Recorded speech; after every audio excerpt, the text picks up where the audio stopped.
ito po ang gagawin natin ngayon today.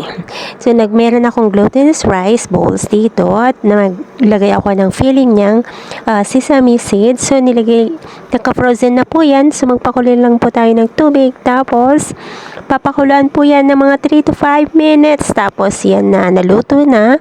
Ilalagay natin sa lalagyan. Separate natin sa water para malagyan natin siya ng toppings or i-coat natin siya sa ground peanuts.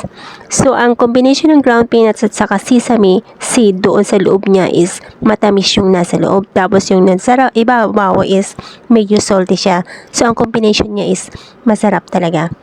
Kasi hindi siya nakakaumay. Yan. Tingnan natin kung anong nasa loob. Papakita ko sa inyo.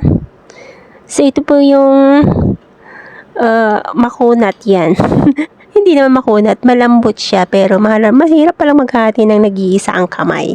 Kaya dapat ilapag mo ng camera. Yan, di ba masarap? Oo, tingin pa lang, maitim pero masarap.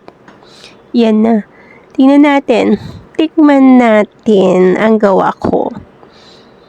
Ayan, di ba? Ang lambot. Looks yummy. Masarap.